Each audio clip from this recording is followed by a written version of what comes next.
Again, how much cologne? Because after a while, it won't cover it up. Is that right? You got to go take a bath. Now, in the natural, if you understand that, it's like your soul. When you come to God, somebody say, I don't know why I got to keep asking God to forgive me. I don't know why I got to wake up every morning and ask the Lord to forgive me. But you got to understand, it's like taking a bath. And if you take a bath, amen, in the morning, every morning, brush your teeth every morning, what's wrong with asking God to forgive you every morning? Amen. And some of you, you know, they got you where now you go, you got the stuff they call the little stuff you put with the straw. You do that 2-3 times a day. What's that called? Flossing. Is that right?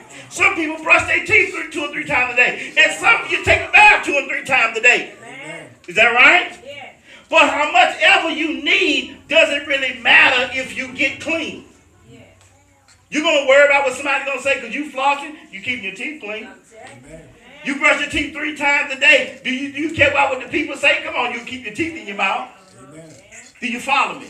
And just like that, you have to ask God to forgive you. And if you ask God to forgive you, it says he is faithful and just to cleanse you from all unrighteousness. Is that right? Amen.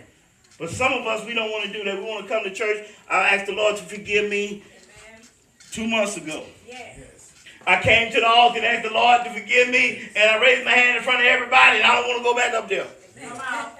Because I don't want everybody to think I need it. Is that right? Yeah. You know, what would it be like when I don't want to go take a bath because I want everybody to think I need to take a bath? Yes. Come on now. Sooner or later, something's going to happen. Yes.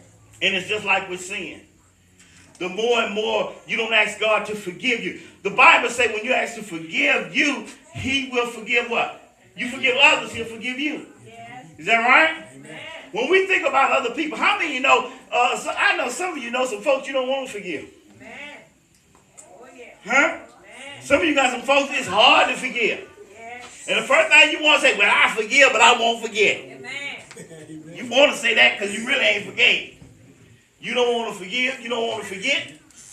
You want to stay mad. Amen. You want to hold on to that. Yes. But if you ask God to forgive you and you forgive others for what they've done you that's wrong, and it's not always easy. Amen.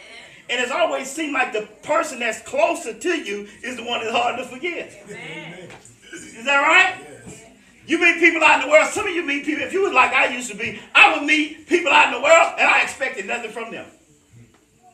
I would meet people in the world, and I'm talking when I was unsaved. I meet people in the world, I didn't expect nothing from them. Matter of fact, if I expected anything from them, you know what it was? Heartache, disappointment, and trouble. That's what I expected. I expected them to lie to me, deceive me, try to trick me. That's what I expected, right? And how many know it wasn't long when I came into church, I had the same attitude. I didn't want to meet new people because new people meant new problems. Meant somebody knew that was going to smile in my face and talk about me behind my back. Is that right? I'm talking about me. You know, and so after a while, until my attitude had to start changing. Yes. Is that right? Yes. Expecting people just to be a problem. Yes. Expecting people to be a burden. Yes. Instead of expecting people to be a blessing. Hallelujah. And the more you go in God, the more you learn to forgive, you know you're walking in the newness of God. That's it. It's not easy, but if you do right long enough, how many know it'll pay off? Yes, it will. Someone said if you do right long enough. Many times we don't want to do right because it seems like doing right, we still disappointed. Yes. I was kind to them for 1 week and they still got their mouth poked out. Amen. Is that right? So I'm not going to be kind no more. Amen.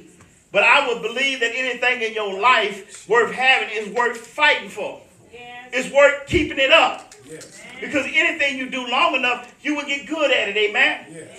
Now I know some of you want to be anointed to do this. Yes.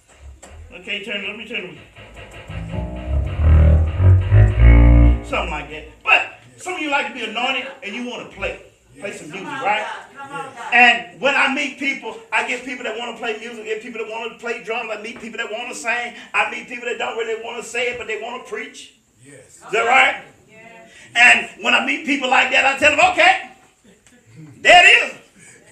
All right, have at it. Go with it. You know, excited. Why am I excited? Because what happens is, if you really want to play this thing, when you get on it, you won't stop. When you get on it, nobody has to tell you. See, some of you don't believe when you really want to play music, you don't really need a keyboard. Come on now. You'll just go watch people. You'll stand and watch and see what they're doing. And then you'll go back and say, well, how did they do that? 1, 2, 3. And you do it without even the keyboard at home. You know, some of us, we make excuse for doing stuff, right? But if you want to do something bad enough, how many of you know you will improvise? That's right. Until you get an opportunity, and once you get